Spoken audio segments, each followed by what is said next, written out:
Welcome to another edition of Exposing the Grift, Pan-Goofyhood world maps dedicated to Alcuin aka Hard Cold. These Pan-Goofies and Fry-breads claimed they debunked Jack Forbes. Now they're claiming we cherry-pick his work to get a load of this gish gallop. I already beat up the Teat-Talk foot soldiers anti-black first, old black Joeek special ed on the Gokarolina epicutzel slow 50H fell on the floor.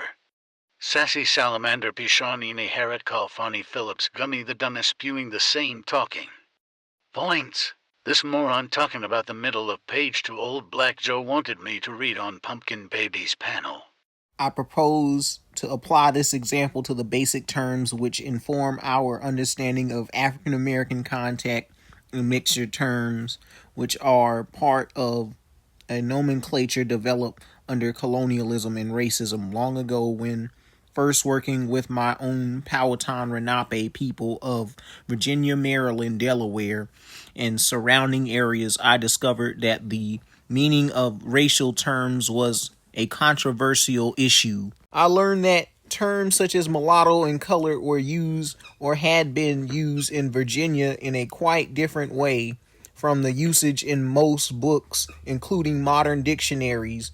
I also discovered that many questions were not answerable within the context of the latter, such as, what do you call a person of mixed American, European, and African ancestry? No one provided any answer because it seemed the American mixture was with the African was generally subordinate to a focus upon the fascination with only the black-white nexus. These niggas didn't comprehend what the paragraph said cause these niggas saw the word mulatto and thought I'm not no mulatto, I'm a monoracial black man, I'm African descent. So this wabo shit don't apply to me. We're dealing with a bunch of cult-minded nitwits who has an idolatry to Henry Louis Gates and commercial DNA test whom claimed Indians and Negroes never saw each other or had sex during colonial antebellum periods or post-bellum. Because the reference panels show a white and black nexus. Like the book said, these morons idolatrize for Skip Gates and Rick Kittle's confusing legal DNA with at-home DNA kits. These Zipcoon scholars aren't doing this for the benefit of black pride, they're committing Indian erasure with haplogroups. In which Rick Kittles set out his own mouth in that Amen Ra Squad interview said you can't use haplogroups to prove race, you already checkmated your own African descent and natives red ethnostate pseudo-denying Asian ancestry. The modern dictionaries all stated that a mulatto was the child of a black and white or someone of mixed black and white ancestry, but where did that leave those who were also part Indian? ? In any case, I discovered that Native American descendants had been legally defined as mulattoes in Virginia in 1705 without having African ancestry. Thus, I knew that the dictionaries were wrong and that there was a lot that was hidden from view by the way most authors had written about the southern United States, about slavery, and about colored people. I later discovered that the same was true as regard to the Caribbean, Brazil, and much of the rest of the Americas. The unraveling of misconceptions is almost as important as the creation of new conceptions. It would seem that this is nowhere more true than in the realm of race relations. So before I can seriously reconstruct black, African, Native American contacts, one must clear away a lot of the mistakes arising out of the very nature of discourse in a racist colonial setting, as well as mistakes arising from the assumption that the current meanings assigned to racial terms have an equal validity for the past. As the reader will see, there is hardly a racial term which has a clear and consistent meaning over time and space. For example, the term Indian or Indio has been applied to many peoples, including the Indians of South Asia, as well as groups found in the West Indies, the Americas, and the East Indies, Filipinos, Chinese, Japanese, etc. The term Negro has been applied to black Africans and Indians of India, Native Americans, Japanese, and slaves of whatever ancestry. Black has been used for all of the above for non-whites in general, by way of illustration in attempting to grapple with the problem of black African Native American mixture, and especially with the question of to what extent African Americans throughout the Americas are part American Indian. It is first necessary to focus upon the clarification of such racial or ethnic terms as were used in the colonial and early national periods. Key terms include mulatto, pardo, colored, free colored, negro, zambo or sambo, musty, and mestizo. As noted, many modern writers, whether popular or scholarly, have simply assumed that they could transfer 16th, 17th, and 18th century racial terms to contemporary usage without the critical examination of meaning. For example, it has been assumed generally that a mulatto of, let us say, 1600 would be of the same racial background as a mulatto of 1865 or of 1900, or that of a colored person of 1830 would be the same as a person of color in 1930. Moreover, it has also been assumed that terms such as free Negro and free colored can be used interchangeably, and that one could, in more recent usage, substitute for free black. For either of these, many prominent writers have, it seems, be very lax in their failure to consider that the meaning of a word is never a timeless, eternal constant, but rather is a constantly evolving, changing pointer. Thus, the word coach, as used in the 19th century stagecoach or other horse-drawn vehicle, then later a railway coach, has today become something different.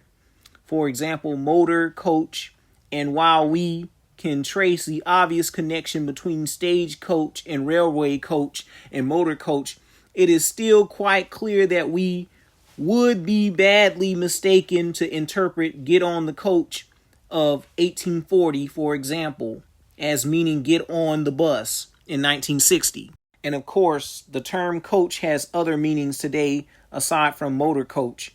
We may think we know what the word Negro means today, but do we know what it meant in 1800s in Virginia? And did it mean the same as colored? And the answer to the questions is not and cannot be an exercise in deductive logic or priori reasoning. It is rather an empirical problem which can only be solved by discovering through documentary and other evidence exactly how such terms were used. This is not an easy task for reasons which will become clearer later. In short, we cannot move histographically from word to word or concept to concept across the centuries. We must instead actually engage the primary data in order to touch reality. When we discover that one of Sir Francis Drake's pilots, not an air pilot, incidentally, in 1595, was the Yeselino de Nacion Mulatto, and sailed from Plymouth, England. Although being an islander in origin, we should not picture him as if he were a mulatto in 1981 or of 1900s. His precise racial background is not established by the use of the term mulatto, as we shall see. We must ascertain from other evidence, if we can, what the Spanish author meant by his usage of this category. He stops on page 3 but doesn't continue to the rest of the introduction. Mossy Warrior then pulls up the melon recessive Carl Linnaeus reskinned crayon color assignment to continents eugenics with haplogroups, which still doesn't prove race, and claim nappy hair and dark skin to be bottleneck to a sub-Saharan box. He cherry-picks a John White watercolor 1585 Sir Walter Raleigh settlement painting like fell on the floor rel from the for old black Jojo the educator. And 7 Apache prayers up facts when I made them look up what happened in 1526. These niggas literally compromised Mendel's law polygenic traits and run with patriclin and matriclin haplogroup and autosomal pie chart percentage horoscopes. I'm dissecting here is a bait and switch. They mashed together 3 unrelated things. Jack D. Forbes' colonial era semantics that Eurocentrics played on us, population genetic adaptation studies, and commercial DNA test marketing schemes, then acted as if that cocktail proves black equates to African. What Jack D. Forbes was talking about with classification, not biology. He wrote that in terms like Negro, Indian, and mulatto were legally and socially labels, not genetic ones. His point was colonial record keepers rename indigenous people into Negroes or mulattoes for convenience. That demolishes the Pan-African reading. They quote the chapter but skip the conclusion. The GWAs and the skin color window papers they cite. Those studies by Hakari 2019 and Liu in 2024 examine how melanin genes respond to UV radiation in modern populations. They tell us that MFSD12, subclade 24A5, and OCA2, etc. vary by latitude, not by race. They don't trace genealogical ancestry or confirm any ship-based migrations. They just map pigmentation adaptations. That's climate science, not lineage science. Commercial DNA tests does not equate to forensic population genetics. Ancestry kits use limited modern reference panels, or whatever they choose, such as white people and Jewish people's genetics mainly, and they lack people of color's genetics. If a Southeastern American Indian sample isn't in their database, the algorithm defaults to West Central Africa or unassigned, heck, even Asian markers. So when they waive genome data while ignoring population sampling bias, it's classic category error. These DNA companies and human genome projects use the Out of Africa theory and Bering Strait theory methodology. It isn't about races. It describes hominid dispersal, not Negroid versus Caucasoid versus Mongoloid versus Australoid.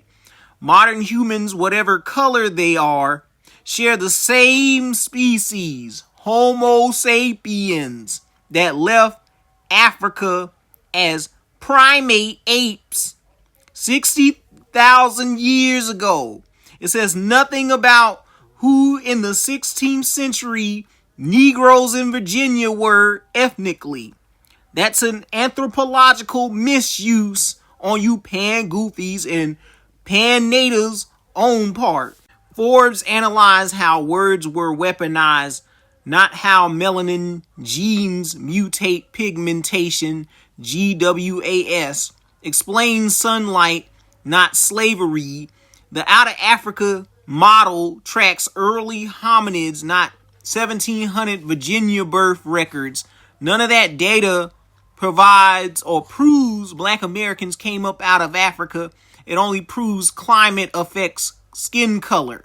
We're going to play these climate games, then your ass should have became Caucasian automatically once you hit the American continent and lived through and suffered through those harsh winters. The opening etymological fallacy paragraph where he says words evolve when you try to argue a word in 14th and 21st century, you commit an etymological fallacy. Forbes wasn't accusing people of an etymological fallacy. He was warning historians not to project modern meanings on the colonial terms. That means you cannot assume Negro equates to African. or American Indian to a Mongoloid Asian, etc., Mossy Warrior Clan flips it backwards, pretending this caution proves Negro meant African.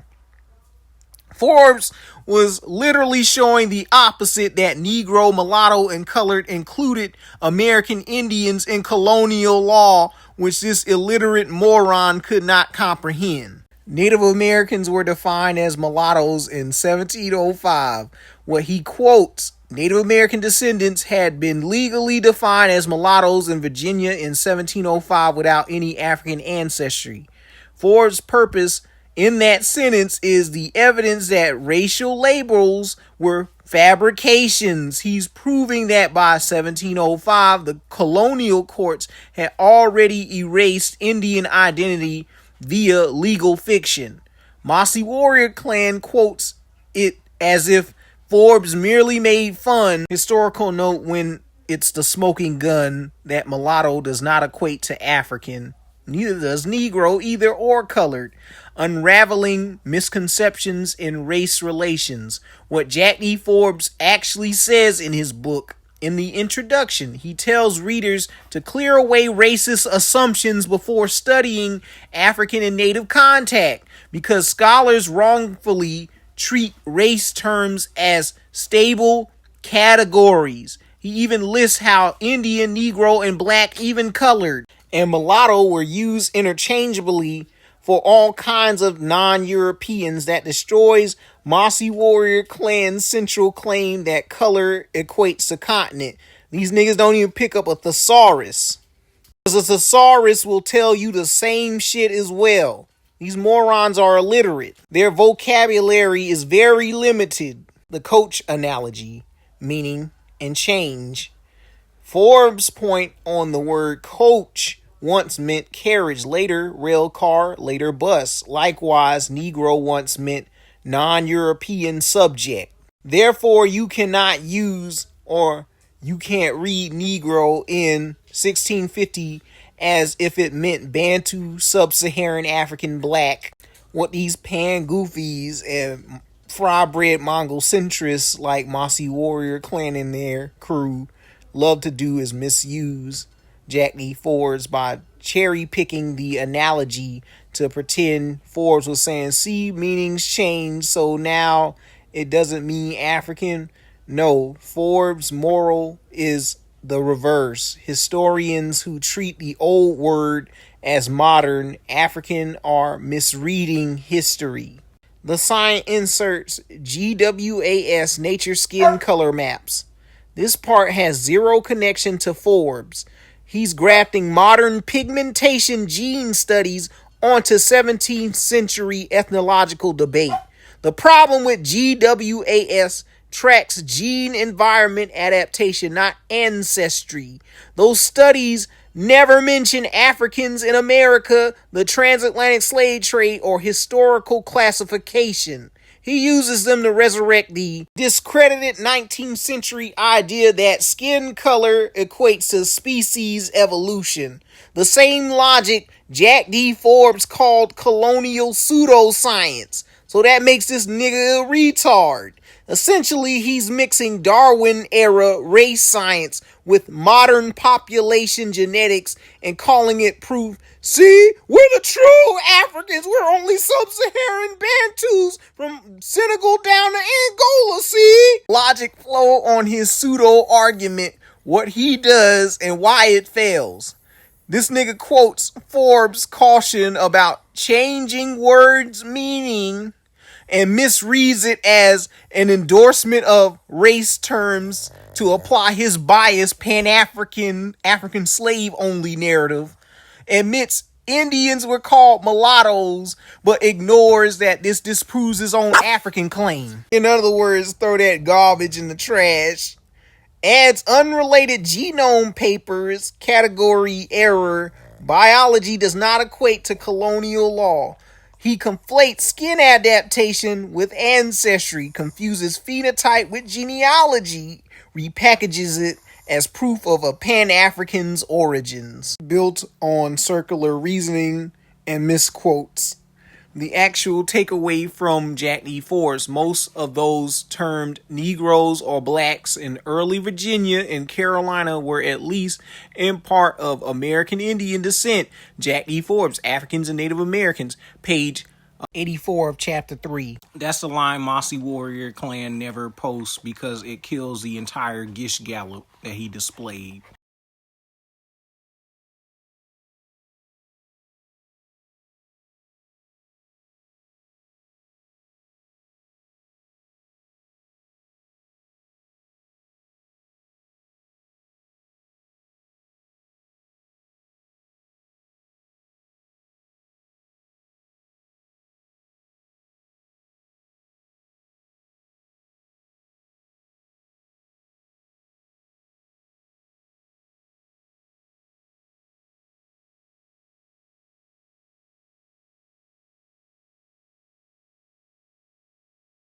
There was two kinds of slaves.